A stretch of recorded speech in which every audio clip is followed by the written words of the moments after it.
Hi, my dear friends. Today we will discuss an important topic in eyelid diseases, which is ptosis. I hope you will enjoy my presentation. Ptosis is drooping of the upper eyelid due to paralysis or disease in the muscle or due to congenital condition. Etiology of ptosis: it may be myogenic, the problem in the muscle, levator palpebral superioris muscle, or neurogenic in the nerve supply of levator muscle. Amniotic ptosis: the problem here is in the levator muscle amniosis. And lastly, mechanical ptosis. Myogenic ptosis: here the problem in the muscle itself. One of the commonest causes of myogenic ptosis is congenital causes, which are caused by dystrophy or congenital weakness in the levator muscle, leading to poor contraction and incomplete relaxation. Acquired myogenic ptosis, or what is called neuromuscular causes, here is myasthenia gravis, which is a disease caused due to a defect in the myoneural junction. It is a progressive disease, more common in female patients and progressive throughout the day, or in cases of prolonged fixation, like these women. We can see that early in the day she can open her eyes well, while throughout the day, due to depletion of the neurotransmitters which causes muscle contraction, we will find a fatigue and drooping of the upper eyelids. One of the causes of ptosis also is neurogenic ptosis due to nerve paralysis. The first of them is third nerve palsy, which causes paralysis of levator muscle. Causes of third nerve palsy may be diabetes or congenital third nerve palsy or due to trauma. Another cause of neurogenic ptosis is Horner syndrome due to interference with sympathetic nerve supply to the molar muscles, which causes mild ptosis. Other manifestations of Horner syndrome include meiosis, anhidrosis, enophthalmos, in addition to ptosis, like in this photo. Amniotic ptosis: here the problem in the levator muscle amniosis. It may be senile amniotic ptosis, or what is called involutional, due to degenerative changes in the muscle with age, or postoperative ptosis due to injury of the levator muscle amniosis after cataract surgery or retinal detachment surgery. In these surgeries, there is a stitch which passes through the levator superior rectus complex, and here injury to the levator muscle can occur, which leading to postoperative ptosis. Mechanical ptosis: here ptosis is caused by eyelid lesion, which makes the eyelid heavy with excess eyelid weight, maybe due to edema, tumor, or chalazion, like in these photos. Degree of ptosis. Evaluation of ptosis: we need to do good assessment of ptosis.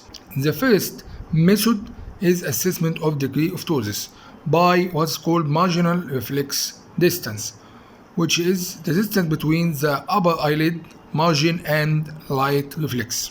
Your normal distance is from 4 to 4.5 millimeter. We consider ptosis as mild ptosis if the drooping of the eyelid is 2 millimeter. We consider the drooping of the eyelid is mild if the drooping is 2 millimeter. We consider it moderate when the drooping is 3 millimeter. It's considered as severe if this total drooping of the upper eyelid, which is from 4 to 4.5 millimeter, which include all the normal distance between the eyelid margin and the light reflex.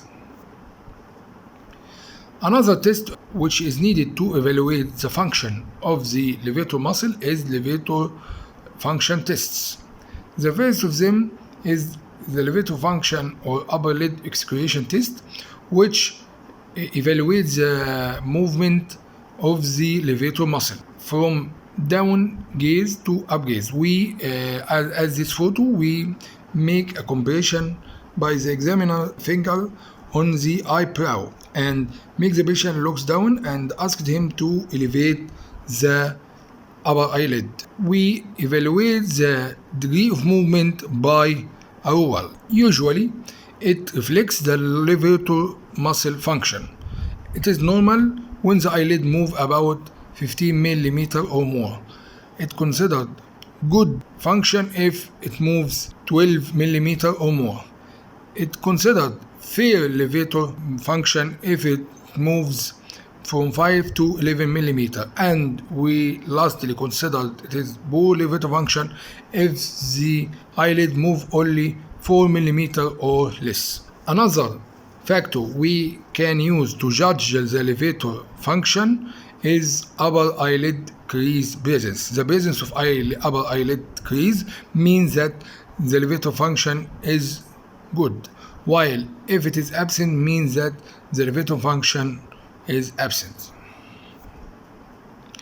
We should search for a group of associated signs in cases of ptosis, which include Marcus jaw waking phenomena, ocular motility, palsy phenomena, corneal sensation, presence of abscess or of squint, increased innervation, and examination of the pupil, where to evaluate whether there is mydriasis, or there is meiosis. Presence of mydriasis means third nerve palsy, while presence of meiosis with ptosis means Horner syndrome.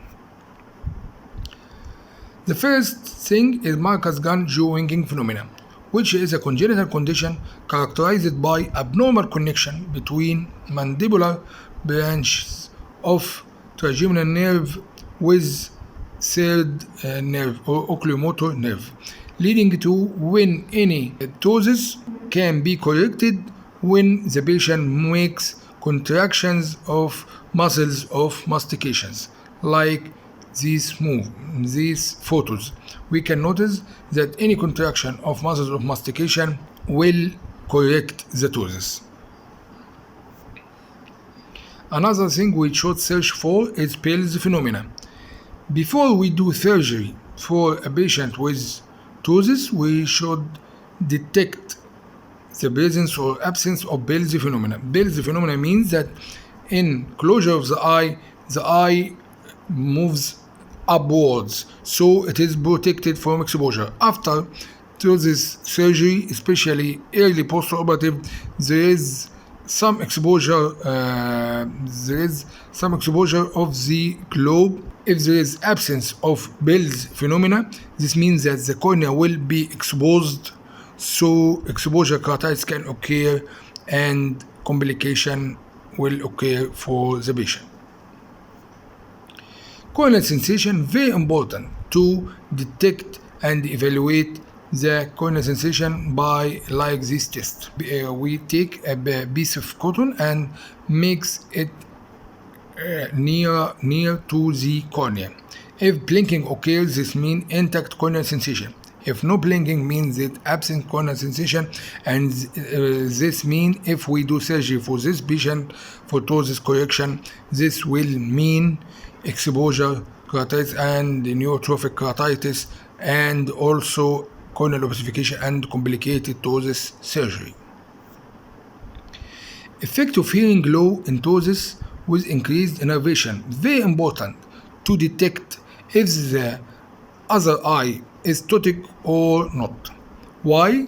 According to hearing low in physiology, there is equal innervation of both globes or both eyes.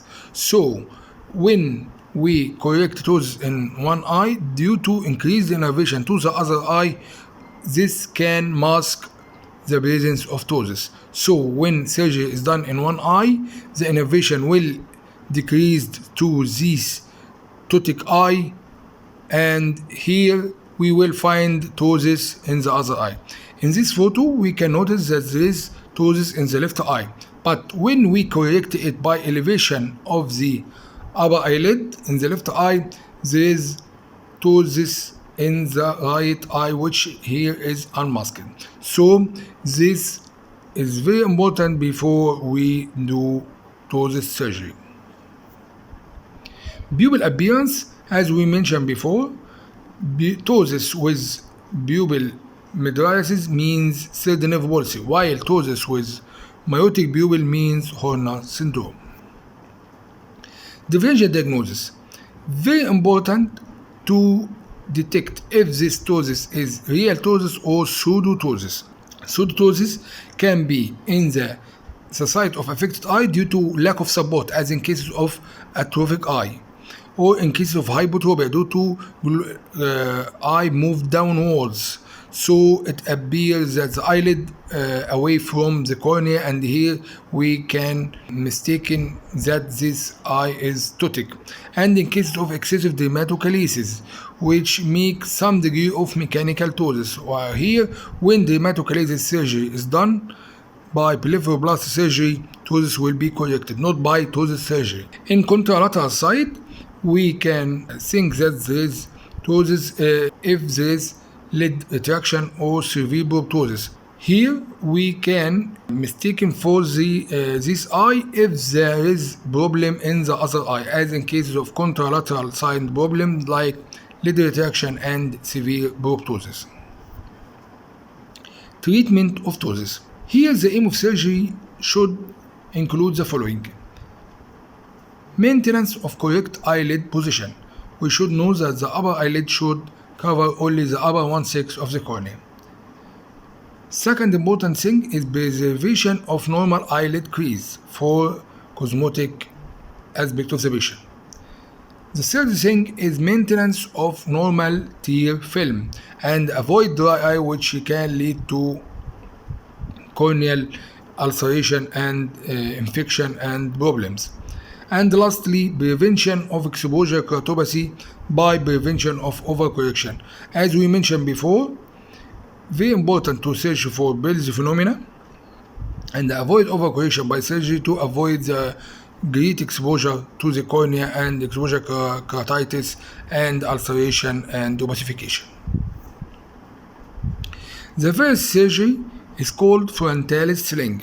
Here we make a connection between the tarsus and the frontalis muscle by bypassing the poor functioning levator muscle. So it is done in cases of poor levator function muscles.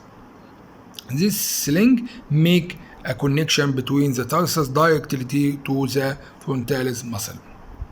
So it is indicated in congenital ptosis and in cases of Marcus gun jaw winking phenomena. The disadvantages of this procedure include risk of overexposure with lag of thalamus, eyelid lag in down gaze, scarring as in this photo, eyelid, high rate of recurrence after 20 months postoperatively, which is about 26%. So, levator resection and advancement. It is the most popular surgery of ptosis. It is done in cases of good levator function or levator function more than 5 mm. Advanced, it preserves the normal anatomy of the eyelid structures. White nail sling. It is indicated in severe ptosis with some degree of levator function.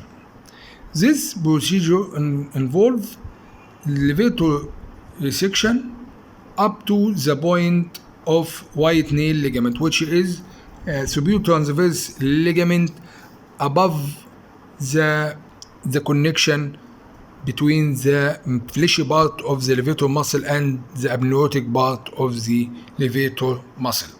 Here we do levator resection in this surgery and then suturing both the white nail ligament and the underlying levator muscle to the superior portion of tarsal plate. So here there is two ways for supporting the tarsus by suturing it to the white nail ligament and suturing both the white nail ligament and the levator muscle to the superior portion of the tarsal plate, so it can give better result instead of levator resection alone. Malerectomy is the surgery of resection of molar muscle. Molar muscle is an involuntary sympathetically innervated muscle which originate below the levator aponeurosis. It causes mild elevation of the upper eyelid. So it is indicated in patients with mild ptosis who respond to phenylephrine test. When we put phenylephrine eye drops and ptosis is corrected, so this patient is candidate for molar muscle resection or malerectomy, as in these photos. Thank you, and I hope you enjoy my presentation. I hope you get benefit of it. Thank you.